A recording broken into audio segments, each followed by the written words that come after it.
Alice, what are you doing in my room? Oh, right. Hang on.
Good morning, good afternoon, or good evening, wherever you're joining us from around the world.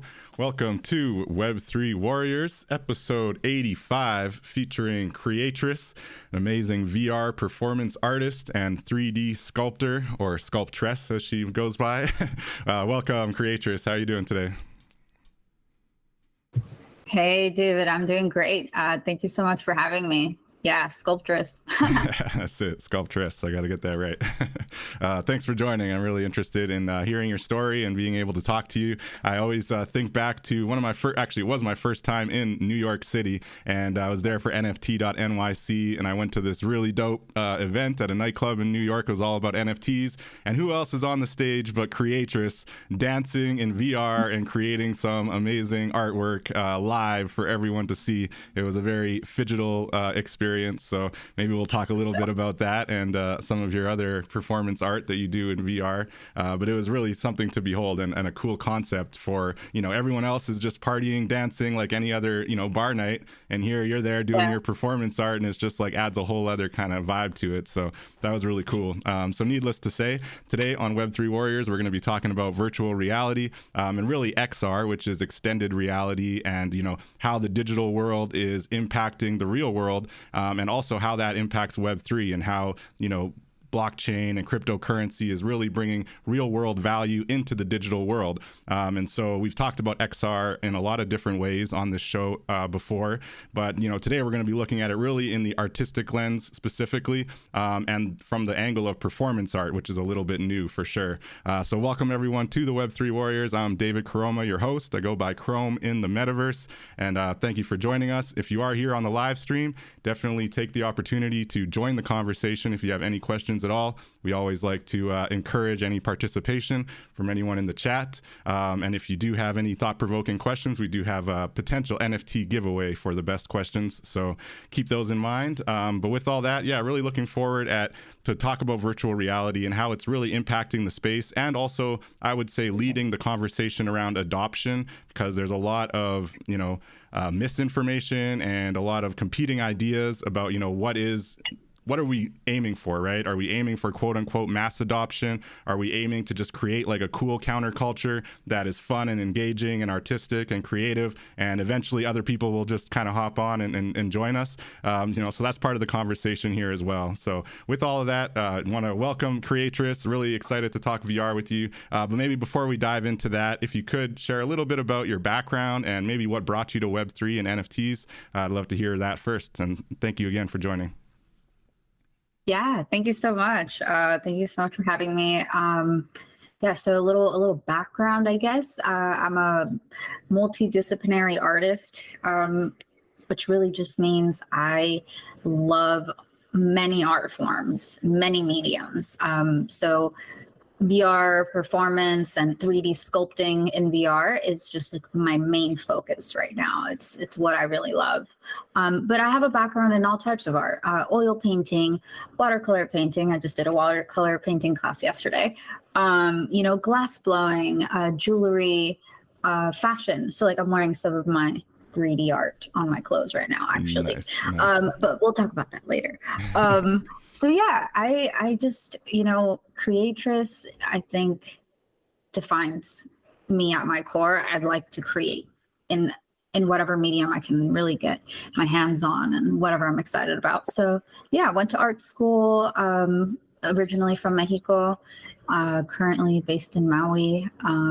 Nice. Web3 came around by cryptocurrency tokens, kind of was like my first little into Web3. So yeah, that was in 2018 about. So oh, wow. Here we are. Nice. And I think I first came across you on Clubhouse in 2021, part of that, class of 2021 on Clubhouse, where there was a lot of interesting synergy and collaboration and all kind of cool creativity happening in the NFT space specifically.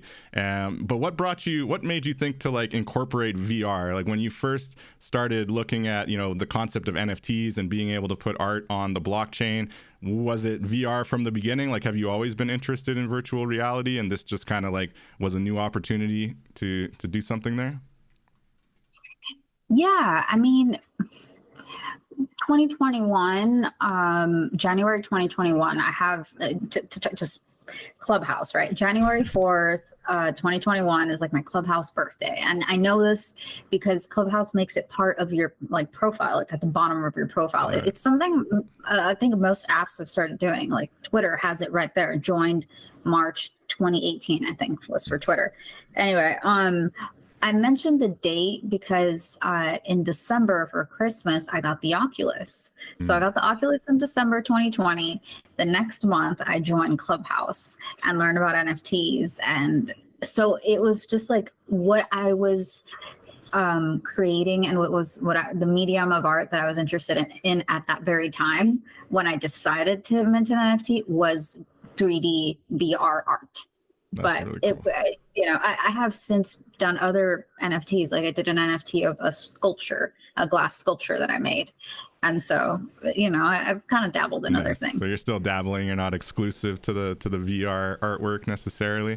So the Oculus came first, is what I'm hearing. That's pretty cool. And so you were already kind of It did. dabbling with art before you learned about what NFTs were. And how has the NFT journey, helped you? And where, how do you feel about the experience overall? Like if you never heard about NFTs, you think you'd still be making a lot of art in VR, or are you really seeing that like NFTs kind of created a new lane for you and a new avenue? Yeah, I think they definitely created a new avenue because I'm not really sure how else I would be selling like the art that I make. Mm. That's not to say I sell my art constantly or anything like that, but like how would an artist sell a 3D sculpture otherwise without NFTs? I'm really not sure. Yeah, it's a good There's question. not I really mean, like yeah, right there might like be some unless it's kind of fiat way to do it, but it wouldn't be as like clear and like very, obvious peer-to-peer transaction. There'd probably be some middle people in there, right? yeah, it doesn't even make really like it's yeah. So I think it was just a really great timing, honestly. But that's not to say I don't have a physical art that I minted as well. Like I mentioned, the sculpture, I have paintings too. So eventually I would like to mint that stuff as well, and I think I will. But yeah, 3D art is just kind of where I've been, focused on the past, I guess, 3 years now. Yeah, it's amazing. I'm looking at some of your NFTs. So we're actually walking around in your spatial corner of the metaverse here, where there's a lot of your really cool 3D creations. Like, what would you say inspires your 3D creations if you had to choose like kind of a theme, or even just, I don't know, just core inspirations? Like, what inspires your 3D art?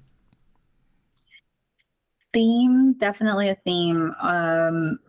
Well, the majority of them, like for example, the one we're looking at right now, that's a butterfly. Hmm. I don't know if you can tell Yeah, the for pink, sure. right? Yeah.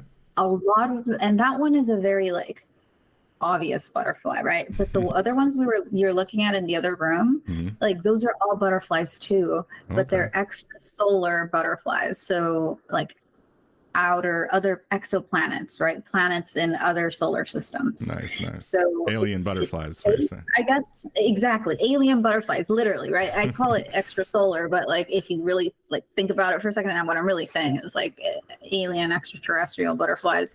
Um and so if you look at them, like they also are supposed to look kind of like spaceships. Like the one that you're right in front of right now, the Hmm. 3D thing, that's not a butterfly. That one is something different. That one Okay. is just like an abstract that I made during a performance. But the Nice. ones on the walls, like the ones on the frames that you're looking at, Hmm.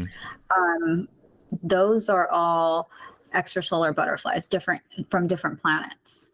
So I guess the central themes would be space and like maybe like tech or spaceships, but also the lore of space. Like Hmm. if you look at the actual descriptions of these, they each have a planet that they come from, and it's a real exoplanet that I found on the NASA website. Wow. Um, so Doing some it's research on that. yeah, I like space stuff. Is I Super guess cool. That's super cool. So that's part of the inspiration for sure. But looking at this one that you said was kind of just, how did you word it again? It's like freestyle kind of thing. When you're oh dancing, you're yeah, doing the VR abstract. performance art. Yeah, that abstract. That one that we're looking at right here was Mm, made in San Diego at San Diego NFT SD NFT Con, I think they called it, nice. a couple of years ago. In 20, I believe 2021. No, it was 2022, Mm, just last year. cool. That's really cool. Yeah, Yeah, I was, thank. I got invited. It wasn't San Diego. I think San Francisco did an NFT thing. I almost went down there, Oh, but yeah, that's really cool. So you attend a lot of Web3 events. Obviously, like I was mentioning, I saw you at NFT NYC my first time going, and I was there last year, and you were there last year as well. So I know we connected there 2 times in a row, but you definitely seem to be on the circuit. I know I was listening to you talking about VFriends in one of your Twitter spaces. Also an amazing Twitter spaces host. This has layers to it, right? Definitely got to follow there's Creatress. on the Twitters? There's layers to this. There's layers to But this, you're right? close. I was There's close. layers to this. Yeah. Yes, there's layers to this. Everyone check it out for sure. But I heard you talking about VFriends on there too. So how important is it to you to kind of attend Web3 events, and how have you found it?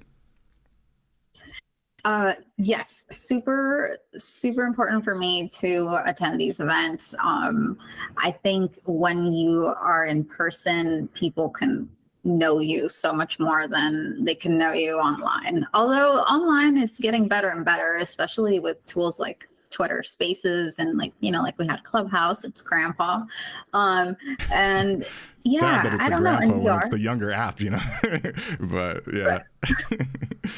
Well, Yeah. the audio part of it. Twitter didn't have audio Twitter Spaces until Clubhouse did it first. Just trying to respect provenance. But anyway, yeah, no, in terms of events, yeah, it's definitely very important for me. I have found it really fun and exciting to meet new people in person and tell people about my art and show them my art. And I mean, my performances, like, it's not the same watching a video to just being there live. And I think since you've been there, you could probably, attest to that even better, because you were in the audience. I wasn't there. I was doing the thing. You're the. So and to that, I want to ask you a question, because I'm confused on when you went to NFT NYC. Was it 2021 or 2022? I'm trying to 2022, because I don't think you performed in 2023, right? That was the one just this year. But the year before, I think it was JJ's event. I can't remember what it was called. Okay. Yeah, it was nice though. That was Nebula Nightclub. Nebula, that's it. Yes, Nebula Nightclub in New York City. Yeah, that was my first nightclub appearance, and it was in New York, and it was really cool. Yeah, they had screens on the wall on the epic. ceiling. Yeah, it was crazy. That? Yeah, was like that. I think that was my peak. Yeah, that was peak digital phygital, really, like mixing the two, and the fact that the screens were everywhere, so it was really like you were the center of the show, but everyone was just kind of like dancing themselves or drinking or talking, and you're just there, just like in the zone. It was awesome. And then seeing it all kind of come to life, like in real time, being able to actually like watch the art slowly take form. It was really cool. So speak to that performance art. What really inspired, like, it's one thing to say I'm going to create art in virtual reality, which in and of itself is not that popular or well known as an art form yet. But then to actually add that performance art layer to it, like, had you always been into performance, or like you just kind of just owned it and took it and decided I'm just going to dance in public and create some art, like what really inspired that? Oh my gosh, when you put it that way, it sounds into this tiny microphone that she's holding right now, which is quite comical. Yeah. So, okay. Well, I guess you could say I've always have been on some level into performance. I think it's part of my culture. Like I mentioned, I'm from Mexico. And in Mexican culture, and I don't want to generalize, right? But in my family, and the majority of my family is like this, and a lot of my friends from Mexico, right? We like to dance. There's a big emphasis on dancing, all right? At all these parties, right? And honestly, it's like there should be more emphasis on dancing everywhere, because it's so good for you. Really? Yeah, exactly. Yeah, no, there's literal benefits, like psychological and physiological benefits, right? And then it's like a workout, so you could actually okay. So started out dancing like in every school thing. Like they put the kids to dance. You learn like folklorico, you learn like routines, and then you do it for the parents. I mean, I think kids do it in the United States too, but over there it's like extra. And then, I took theater. I was in theater. So, I mean, there's that element, So you're not a shy person is what you're saying. Right. And then the live painting. I've done live painting too with acrylics before. And so it seemed natural, because also with VR, I love what I do and I think it's so cool. And the natural way to show it to people was with a screen. And so once you got a screen and I'm wearing it, now it's a performance. So it was just very natural. I wasn't like, I want to be a performance artist. It was just, Just came to be as your natural creativity, hence the name Creatress, just creating on different layers, right? Different layers. Man, this metaverse space really just keeps going. Like this gallery space is pretty cool. You got a video screen and everything. It's amazing. Yeah, if you go in there, it's like an auditorium, and then you can press play on that. You gotta click it actually, and it'll play a whole video. I have the audio off so that it doesn't interrupt us, but we'll get the video going just to show some people.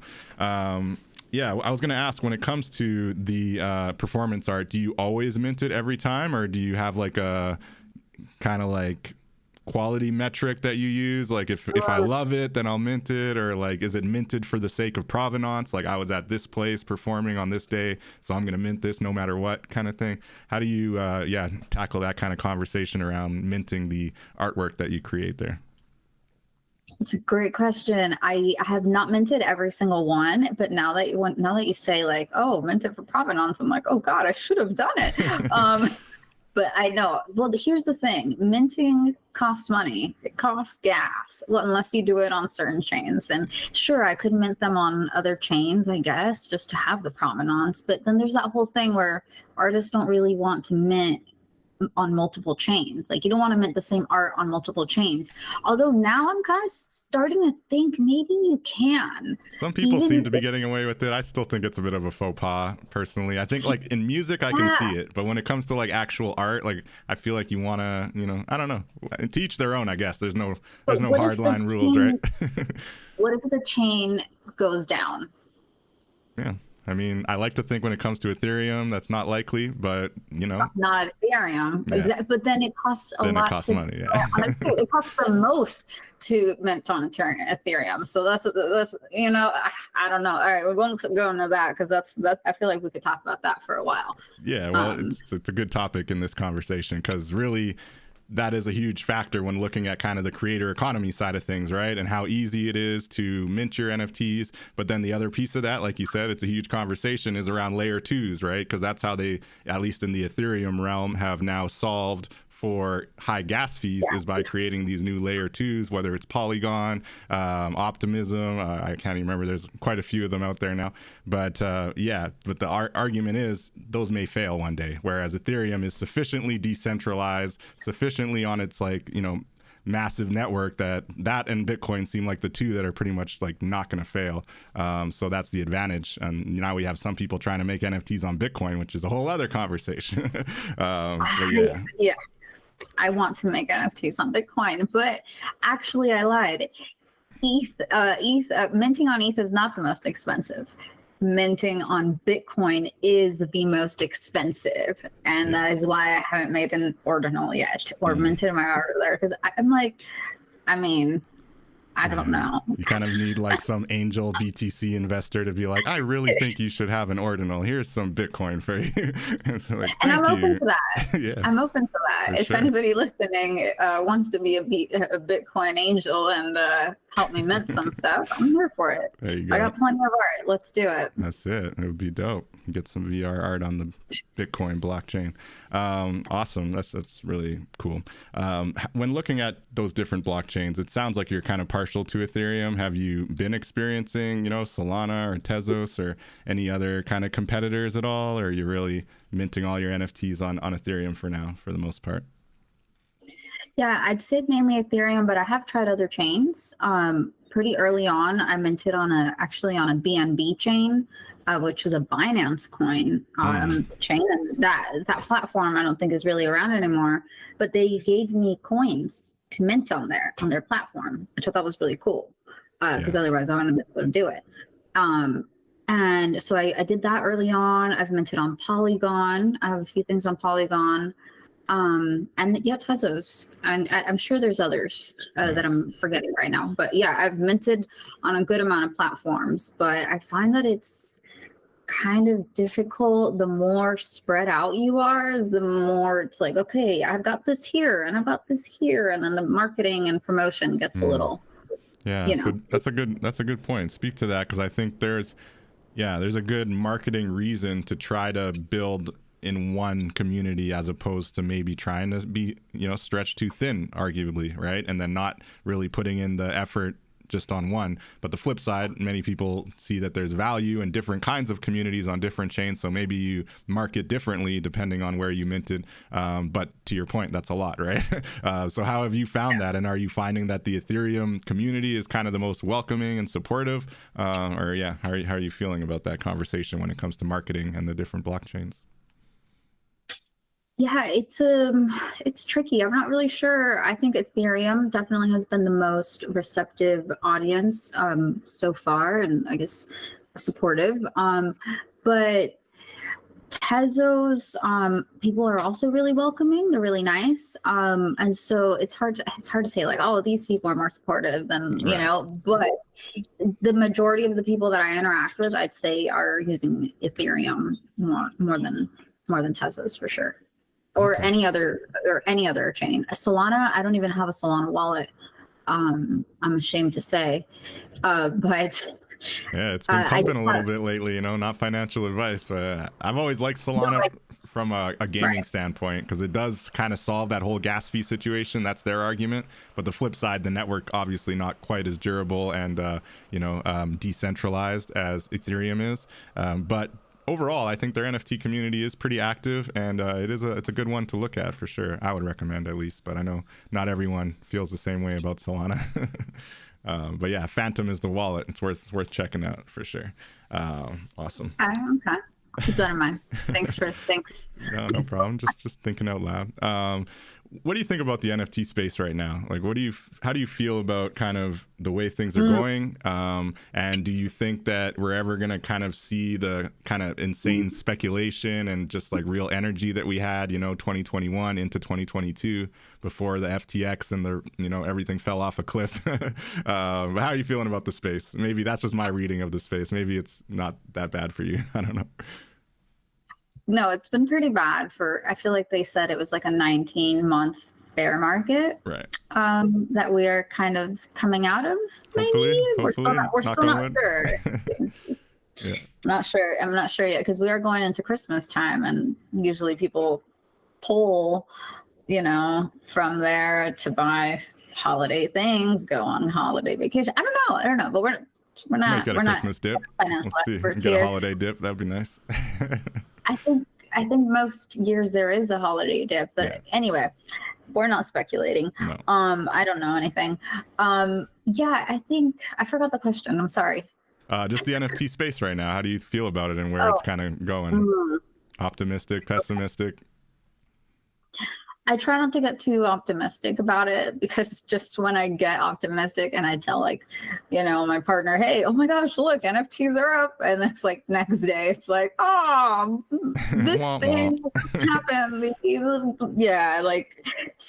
So I don't know. I think I'm as optimistic as I usually am. It's like, we'll see what happens. Only time will tell.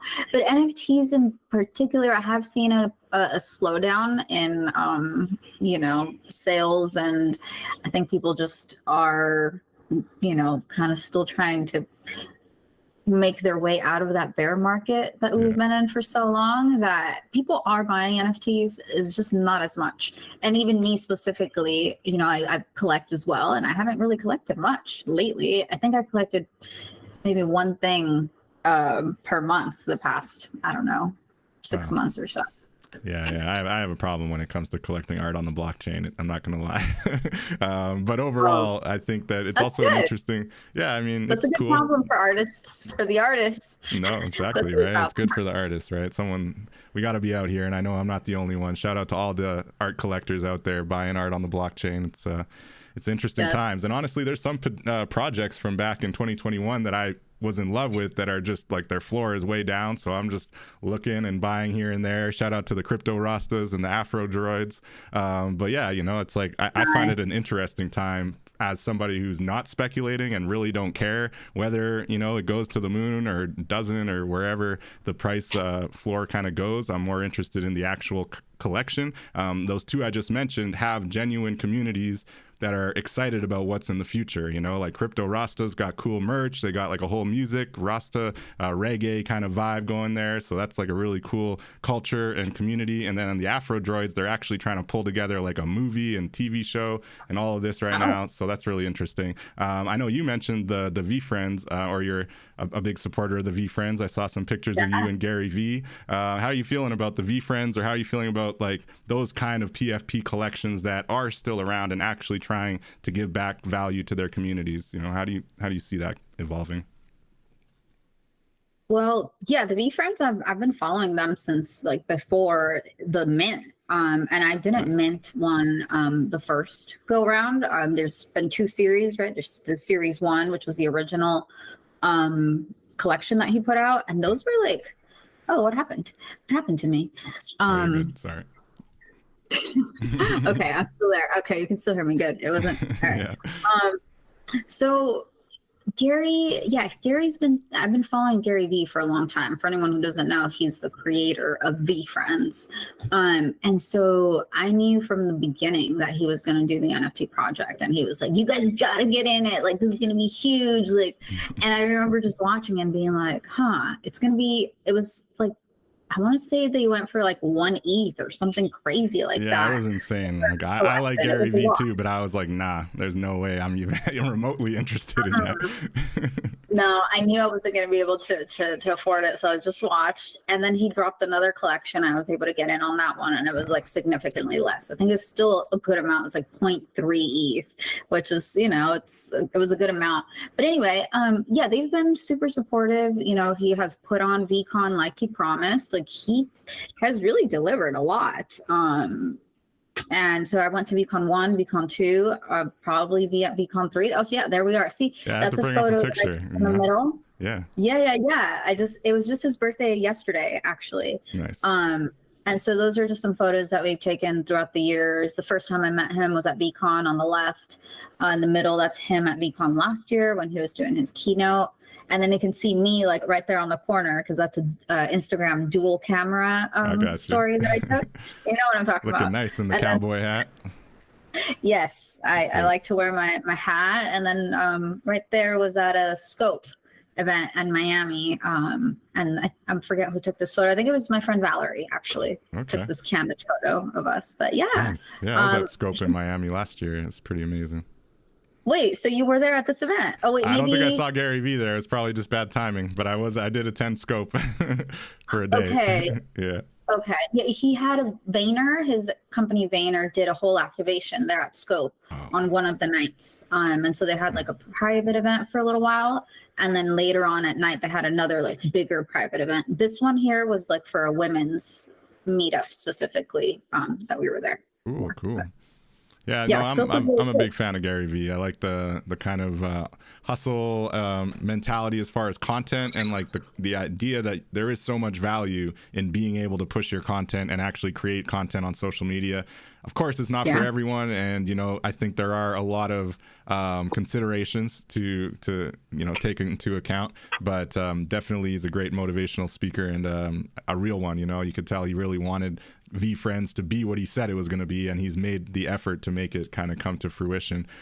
So to that question about like regaining that hype, regaining kind of the excitement around the possibility of what these collections can do, you know, are PFPs ever going to like be that popular again? Or do you think that like the art lane is going to really win the day and be kind of the more like useful use case, as opposed to maybe this like massive collections and using it as kind of investment vehicles to then build a project and hopefully it works, but it might not? Do you think that model is still going to work? Like, how do you view that conversation? I think that model is going to work. It is going to work, but it's going to work very small amount of times for a very limited amount of people. So, you know, like, because if you think about it, even now, there's maybe 20 NFT projects or communities that were PFP projects that are still in like, even in business, even doing anything, even hosting Twitter spaces. Right. You know what I'm saying? And that are still, you know, providing some kind of value to their community. So I think that model like didn't really work for like 90% of the people who launched. And I think it's still going to be the same. Like it's going to work for maybe a 10%, the top 10. Yeah, I would have to agree. If that. Yeah. And then you got to wonder, out of that 90%, how many of them were just like complete rug pulls, never intended to actually be anything, and how many were legitimately trying to pull something together and just failed at it? You know, it could be 50-50, it could be 80% rug pulls, who knows? But the problem is it's just a bit of a flawed system, because generally you have to have a real business plan with people that are fully doxed and like fully accountable for what they're presenting, and then you get some investment, you know, not just like, we're an anonymous group of DJs and we're going to do this cool metaverse project, come buy our stuff, and like thousands of people just buy it and they become millionaires and they just say peace out. You know, it's kind of crazy. So I'm hoping that that model is going away, but you know, like you said, there are a handful that are actually trying to pull something together, so we'll see. But I know the art is not going anywhere, and I, you know, continue to have this podcast and talk to awesome creators like yourself, because I see the value in it for a lot of artists and creators. And I want to give a shout out to Brooke in the chat, throwing up the hearts, appreciate you. So I noticed here you have a picture of yourself in Decentraland doing a little performance in the metaverse. So tell us about that event first, and then I'm curious about your thoughts on the metaverse more broadly. But what were you up to here? Yeah, sure. It might be a video, maybe not.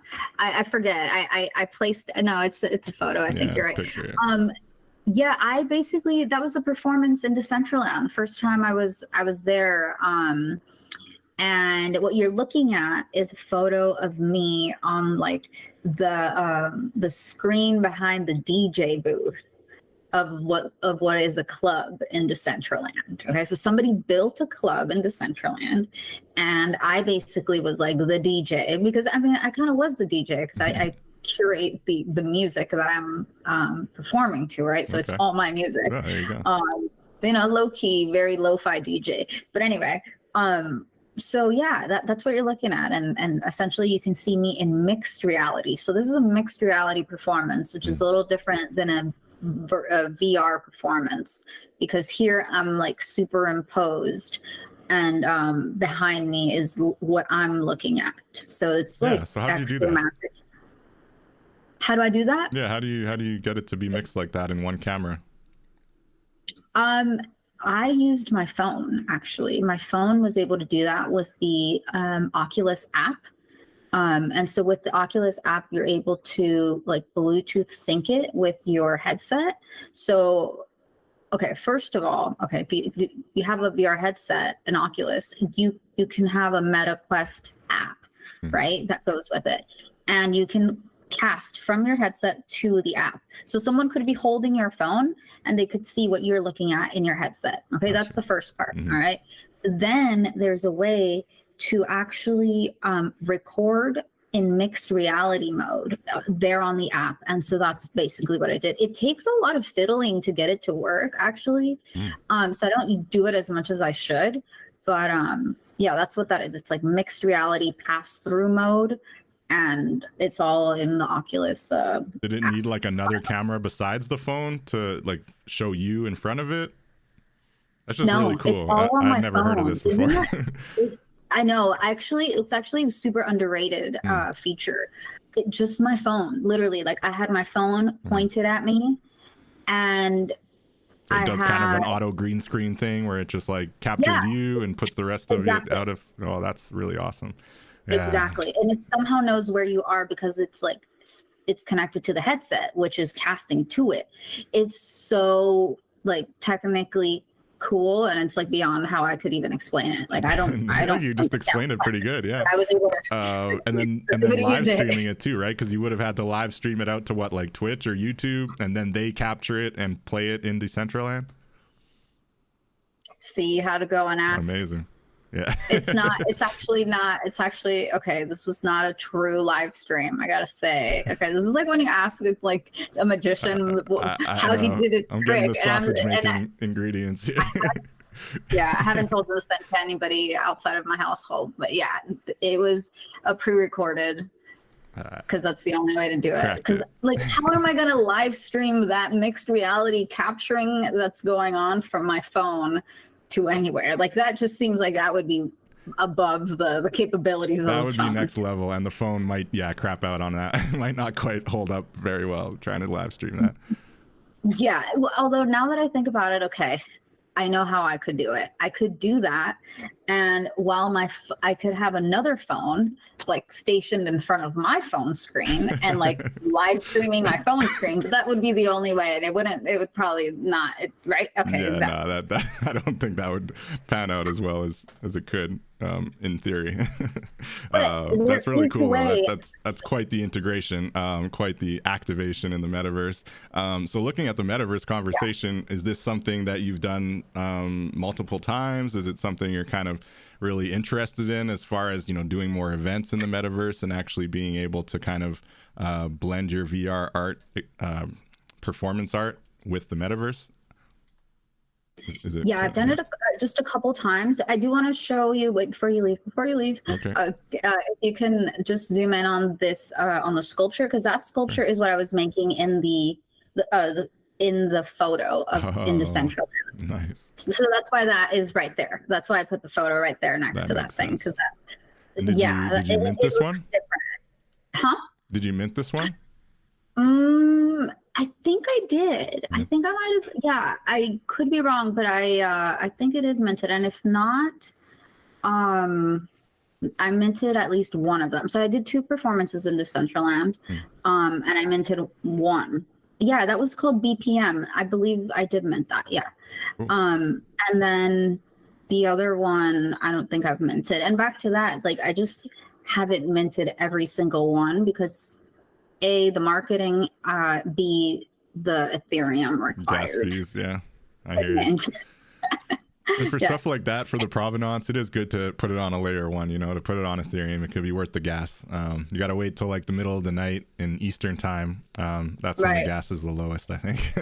But yeah, no, this is really cool. And when you mint these type of creations, are they OBJ files, or what kind of files do they mint in? Yes, OBJ, or I want to say pretty much everywhere it takes OBJ or GLTF, but not really. No, I want to say most it's OBJ files. But I have the other file types available for my collectors if they require, you know. And I usually also try to give them a USDZ file, which allows you to open it up in augmented reality using your phone, like your phone's augmented reality tech. Sorry. So you don't have to download another app to open that. If you have, and then you can get pictures of people sharing it in random AR placements, right? That's good for content. And you're like, you know, send me your AR placements, and you can get pictures from all over the world, right? Yeah, and I have had my one of my collectors did that and like tagged me and shared photos of him putting his, you know, sculpture that I made in places, and I'm just like, that's so cool. Like, I'm just so glad that like someone likes it enough to do that. That's fun. That's super cool concept. We've been working with kind of a bit of AR stuff in this DAO that I'm working with, and one of the things was just like pulling together artwork to have in an AR art walk. So like you could just kind of go around Miami and find you know, different art pieces that were dropped in AR on this like map. So it's kind of a cool option. Looking at the VR kind of adoption conversation, like, do you think that these VR headsets are kind of the way of the future, or do you see like it being kind of a competition between augmented reality and virtual reality? I know Apple's new headset, right, is basically looking to blend the two, where you'll be able to kind of go in between AR and VR mode. How do you see this whole evolution kind of moving, you know, and are you partial to any of the different kind of XR extended reality options, or you're really just kind of here for the whole thing and just open to whatever happens? I'm here for all of it, but I do think VR right now I think they're very different, right? So VR, you're completely in the world. You're completely in virtual reality, right? It's like a very, I don't know, like all encompassing, like you're in it. You can't be doing other stuff. Like you're doing that. With augmented reality, then you're not in it. You have your phone and you're superimposing something on what you're already seeing. So it's a lot more like in the real world is augmented reality.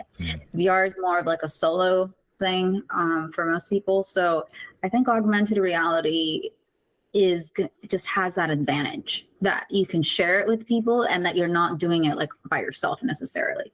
So yeah, I think AR is obviously going to be adopted much faster, just by the nature, right? And I don't think there's necessarily a fight, it's just different modes. It's two different things almost. I mean, I get it. We're playing with reality, but at the end of the day, it's like completely different activity, putting on a headset and, most people have phones. So I think augmented reality really just has that, like, really going for it. A little so bit more accessible.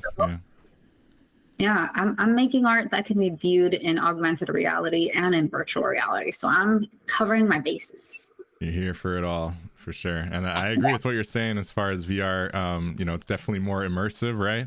And I think as people embrace it more and maybe become more comfortable in the virtual reality world, it will be more accessible. And obviously, as the technology continues to evolve and it becomes cheaper and easier to jump into it without needing like a really kind of higher quality computer or phone, then I think we'll see a lot more of integration. But I think the AR kind of leads people to want to be in the VR world, right? I think there's a little bit of that where it's like, yeah, it's cool, but now I just want to jump like full on into the digital world, right?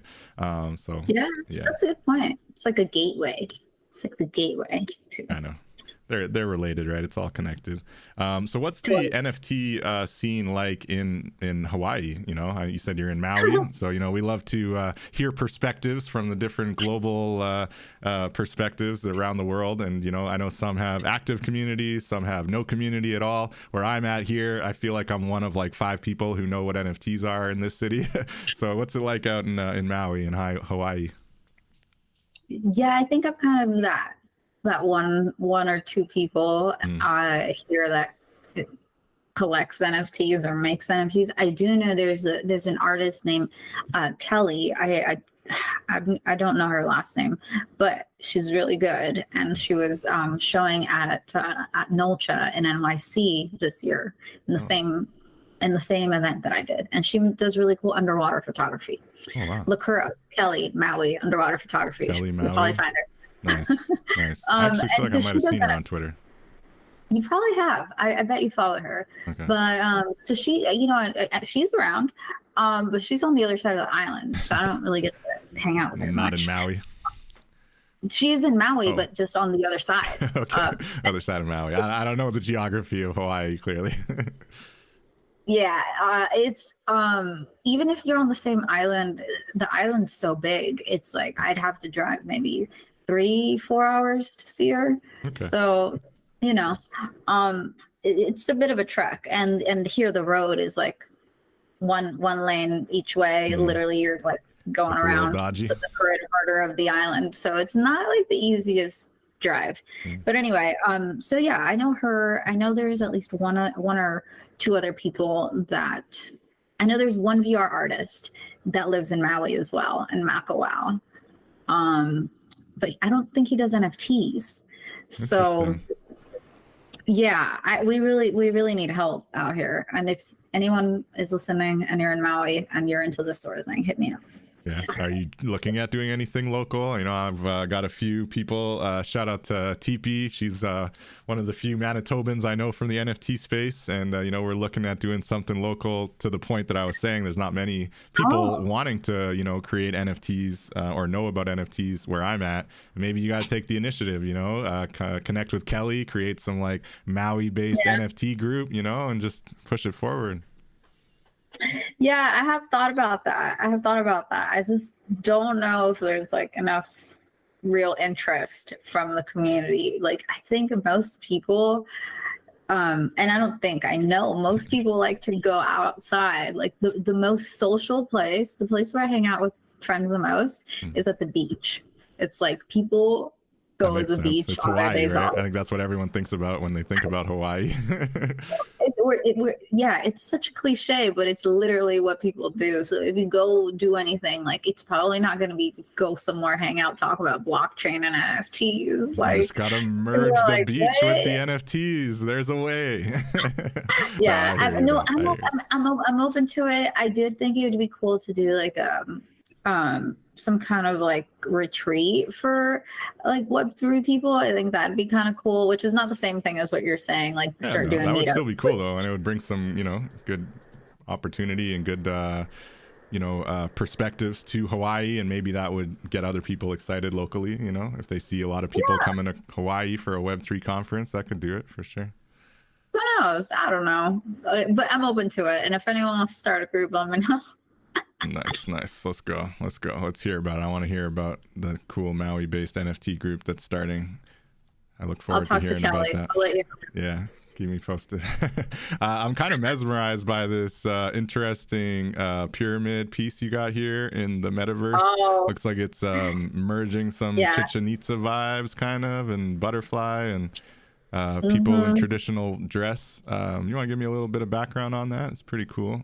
I'm assuming it has some of your cultural, vibe in there. Yeah. Well, what's cool, actually, you see the butterfly that's next to it, the 3D sculpture next to it. That sculpture is that butterfly that you see there repeated on the screen. Nice. On the top there. That exact one. So I took a photo of it in VR, exported it, did all sorts of stuff, and that's in an I forget, honestly I forget what it's even called. If you can look, Mesomariposas. Oh, that makes sense. Mesomariposas.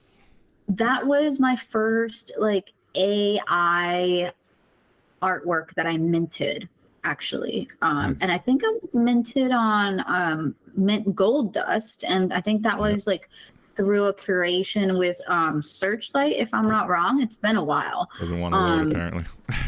I think it'll take you out of the place. But oh no, see, that's weird. See, that's what I'm talking about. This is exactly what I'm talking about when it comes to minting on like too many platforms, because you don't know which ones are going to. All of a sudden the link's not working. What happened? I'm kind of annoyed now. This is the first I'm hearing that this isn't working. So now I'm kind of like... It could just be a one-time thing. Who knows? Links go down sometimes. Who knows? Shout out to Mint Gold Dust. I know they got a good platform. No hate, no shade. I'm gonna have to go through my stuff and check and see if that NFT is still available for people to collect. It should be, though. So anyway, okay. But about it, so it was the first time I did it, and I do have like indigenous roots. I was born in Mexico, and if you know any history at all, the part of Mexico where I'm from used to be is now the United States, but used to be Mexico, right? And so, but we won't get into that too much. Anyway, you say it's the part of Mexico where you're from? Yeah, so I was born in Baja California, which is the Mexico part of what most people know as California, which is part of the U.S., right? It's just the further north. But that used to be Mexico before. It wasn't the Louisiana Purchase. It was a different treaty. Texas War or something, yeah. Yes. So anyway, I like to give homage anywhere I can, and so this is one of those artworks where this is inspired by Teotihuacan, which is the largest pyramid complex in North America, and that one's actually found near Mexico City, which is the capital of Mexico. And which I've visited many times. So that was kind of the inspiration for this. And I believe I did Midjourney for this one, if I'm not mistaken. I think I used Midjourney, the AI tool. And then I did some painting with Procreate above it. And then I went and I superimposed the 3D sculpture that I made in different, That's really cool. It's got layers for real. And it's, I was thinking it has more than just AI. Like I could see a little bit of AI in it, but definitely it's got a lot of layers, and I hadn't noticed that it had the 3D in there. So that's pretty cool. Very, very interesting. It's not something that I think I wrote down or anything, but also just like the background. So butterflies in Mexican culture and in some folklore, represent the souls of fallen soldiers or just the souls of people who've already who've passed on. So that is also just like the significance part of it too. It's not just, Nice. Yeah. Amazing. Beautiful. I'm glad I asked about it. It's really a really cool piece of art. It's amazing. Thank you. Mint Gold Dust can fix that link for you. Yeah, gotta check on that. Yeah, you're good. You're good. But the art is amazing. Yeah, looking at this gallery, is it something that you use actively, like to kind of promote your brand? How do you see galleries like this from a kind of functional utility standpoint? Yeah, how do you use it? Do you use it for marketing? Is it more just kind of an experiential thing that you have? Do you see a future where people kind of have their NFTs on the wall like you do here and actually actively use it to try to sell? Be like, hey, you come visit my gallery, buy some art and appreciate it. How are you looking at using this kind of space? Yeah, I think that's the idea. For me, it's like a kind of like a portfolio, but it's also like, come check out this experience, because it is a bit of an experience. You're like looking, I mean, everywhere you look, and I have a lot more art I could put here, but I feel like this is kind of a happy medium where like it's not too much for people to, you know. And so here, actually, I would love to talk about this. This is my latest NFT. We'll see if it loads, but it's a GIF, I believe, that we're looking at here. Anyway, the NFT is on Tezos. It's an open edition. I think there's about 10 days left. And it is titled VR Performance. So it's just about a 5-second clip of a performance that I did. And that one was commissioned by Paris Hilton, to place 1111. No big deal. No big deal. Just hanging out with Paris Hilton. But, I got to meet her for just like 2 seconds. Hey. But anyway, I absolutely appreciate, her being a collector and like supporting in this. And so, yeah, this is literally footage from that very performance. And then this is also my first time minting a video of a VR performance as an NFT. Previously there are some videos of clips from my performances, but those are specifically made for the collectors of the Sculpture. Known Origin has this like embedded NFT feature where you can make an NFT and then embed another NFT in it. So I did that for some of my sculptures, but this is like the first standalone that I've done like this, and it's a collaboration with my sister because she actually was the videographer. Nice. So gotta give the videographer credit for sure. And that's exactly why I haven't minted most of my performances as videos before. That's why I do just the 3D sculpture, because then I'm like, well, I don't always have the videographer, I got to get their permission. And then that's a whole thing. Not all videographers even want to mint. Like I had one videographer who took really good video of me recently, last year. And I asked him afterwards, I'm like, hey, can we make this an NFT? And he's like, yeah, sure. And I'm like, all right, send me your wallet so we can I can add you to the contract. And never sent me a wallet. So I'm like, I don't want to bug you, but I'm like, and then I feel like I can't mint it without, they're being involved, so it's good for you. This is the first time, and this is the only time. Sticking to those morals, sticking to that ethos, Hey, that's very Web3. That's good. That's what's up. I don't want somebody coming after me, in 10 years being like, I videographed your performance and you did it. I don't and you want made that. Thousands of dollars on that video. Give me my money. Exactly. Yeah. And so just because, people aren't buying them for thousands now doesn't mean it's, down the line, they won't realize what, what it provenance, is. Right? That's what it's all about. The first VR performance artist putting her work on the blockchain, that's some real provenance there. So definitely everyone check out Creatress's drop on object.com. That's objkt.com for those who don't know. 20 Tezos. Look up Creatress. You'll find it there. Very cool VR performance. You got some other cool NFTs as well on the object on the Tezos blockchain. So definitely go check that out. That's awesome. Looking at the Web3 ethos I was just mentioning, another piece of it is around data, and the concept that, I'm hoping Web3 ushers in data sovereignty, right? And we know in Web 2, we've just basically given up our data to the social media overlords, and they go through our phones and they brainwash us with their crazy ads and all this stuff. So I hope that, you know, Web3 can usher in a different modus operandi of like how we do business on the internet, you know. But looking at VR, you know, there's a lot of conversation around data in VR, right? And not just necessarily like the fact that they're getting more biometric data, right? Your eyeballs and different kinds of things that they didn't have already. So now it's a new layer of data that they're getting. But on top of that, for someone who's creating art in VR, how do you look at it from even like an IP perspective? You know, do you have concerns about data in the virtual reality world, and how do you feel that kind of conversation evolving?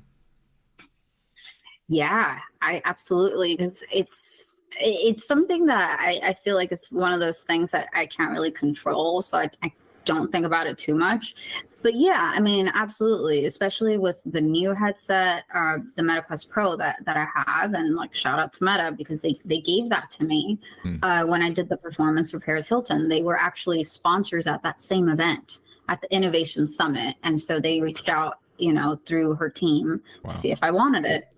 Like this was maybe a month after the release of the Pro headset. So, but what, you know, to your question, I mean, this headset is able to read more of your face now. It has more cameras on the inside that can track your face movements, so that when you're in VR and you have your avatar can do all these like micro expressions, like raise your eyebrow and like, you know, squint and whatever.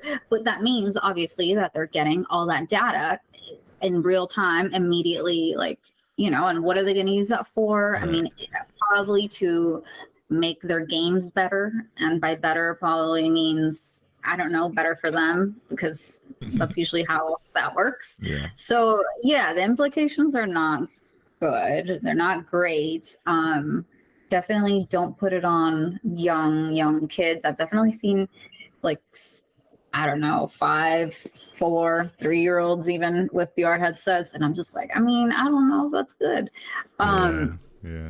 So yeah, it's kind of a doomsday George Orwell 1984 talk that we're kind of talking about. But I was hoping maybe you had a more optimistic view. I don't oh no, data, we got this. We're turning the page on those crazy. I have a realistic point of view, unfortunately, on this. So, but yeah, I mean, I'm not really sure. I hope that there's some kind of regulation when it comes to like what data they can store and what they can do with the data that they're getting when it comes to like our pupil dilation. Like there's literally stuff on the pupil dilation and like what that means when it comes to like what you're seeing and like all this stuff. So just hope it works out. I hope some regulators are on this. Regulators, please be on this.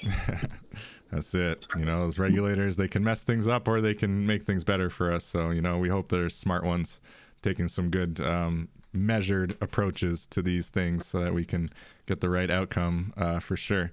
Well, that's really exciting. I don't know if we have any other questions from the chat, but I do want to hear, you know, what's next for Creatress? What do you got around the corner? You got this awesome NFT drop on Object going on right now. Another 6 days to claim that or go mint one for yourself.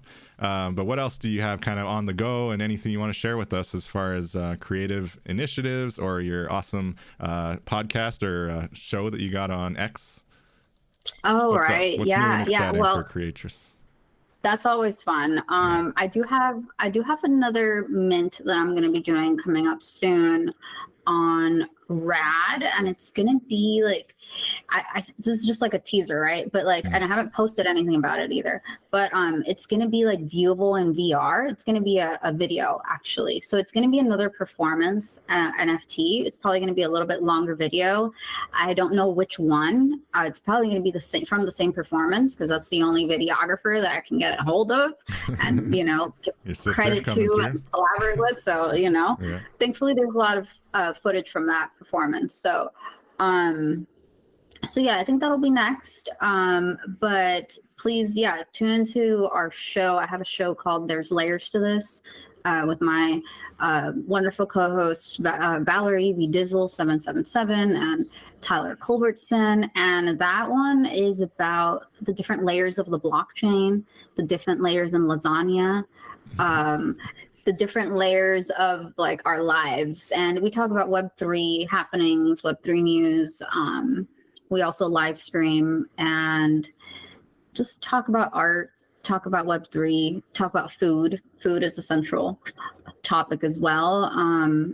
And outside of that, that's on Tuesdays, every Tuesday at 1 p.m. PST. Outside of that, next event I think will be NFT NYC 2024. Nice. Is that I'm looking forward to. So if anyone wants to book a performance, creatressart.com is the place to go, get more info, get in touch, and it's plenty of time. It's in April, so yeah, I think April 3rd. I got locked in for a speaker gig there as well. I'm pretty excited about it. My first time actually talking at NFT NYC. Wow, yeah. Congratulations. Thank you. I'm looking forward to that for sure. I'll be also attending Art Basel Miami next month, so that's the next kind of Web3 event that I'll be at, but definitely NFT NYC will be a big one too. Are you speaking there? Are you having your art featured there, or are you just attending, or what's your plans? Well, actually, you know, that NFT that I had that we just talked about, the open edition on Tez, that is actually being featured at NFT NYC as well. There you go. In the collaboration category. Nice. I know. Congrats. It's crazy. It's super cool.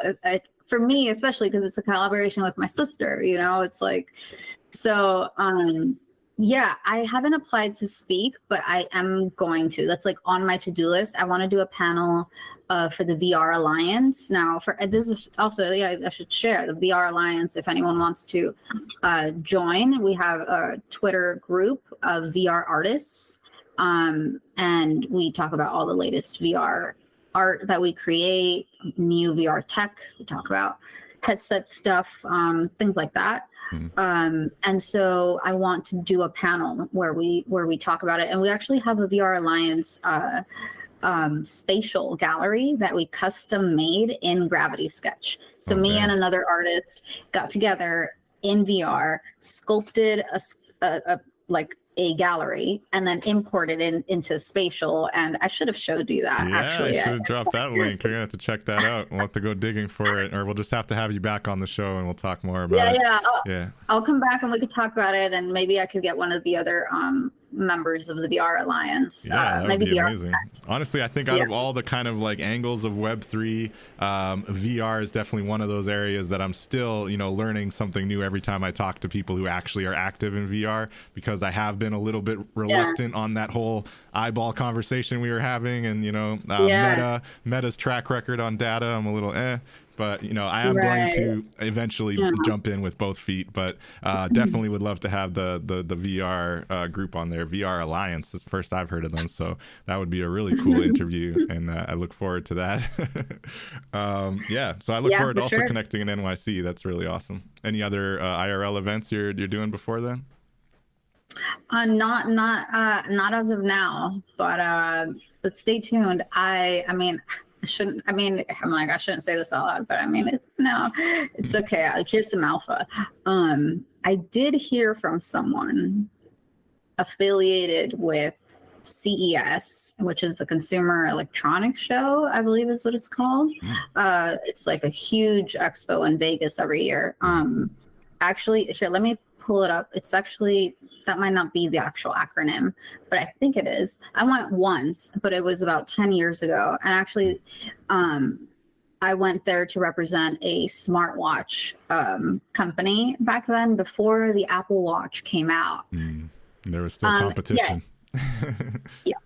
Consumer Technology Association. So CES is basically the Consumer Electronics Show. I think I'm familiar. I've heard about it. It's just basically a big retail show, right? Like all the newest tech coming out. All the newest tech, like in the world. It's wild. I remember they had like the driverless Mercedes there, I think, when we first went. It's just like appliances, even. Like I think they had appliances that they were showing. I just remember walking through it when I was working, and it was really cool. So I would love to be part of that. So fingers crossed. You never know. Maybe something will happen. Good luck. I hope that works out. That sounds amazing. I haven't actually been to Vegas yet, so one of these days I got to get out there for sure. But I'll just keep making the Web3 rounds, and it'll lead me there one day. There's plenty of Web3 stuff that happens in Vegas, it seems. But this is not Web3 specifically, but I think it probably has some Web3 presence there, I would say. Nowadays, you're talking tech, there's going to be some kind of blockchain integration or anything like that. Well, yeah, there's got to be. I know you've got your son and you're there busy, so I don't want to keep you too long. I want to respect your time. Is there anything else you want to add or any final points you want to mention before we wrap up here? No, I think just, check out my website if you want to learn more. Check out my spatial gallery like we did today. There's a few portals to a few other galleries that I've made, featuring either my friend's art that I curated or my just my collection of art, because I have a pretty big art collection now. So nice. I curate that into exhibitions as well in spatial. So yeah, check that out. And yeah, thank you for having me. Very cool. Oh, thank you for joining. And that website was creatressart.com. And we'll also have a link to this spatial gallery in the description below our video and below the podcast episode, so everyone can go check it out if you're listening to the recording. And with that, Creatress, I really am so grateful for this opportunity, and we'll definitely have you back again. And I love watching your progression in VR and on the blockchain, and really grateful. And I'm definitely going to be tuning in to There's Layers to this next week. So looking forward to joining. It's always fun and kind of interesting show. So with that, thank you everyone for joining. We'll catch you all in the metaverse. Take care. Peace out.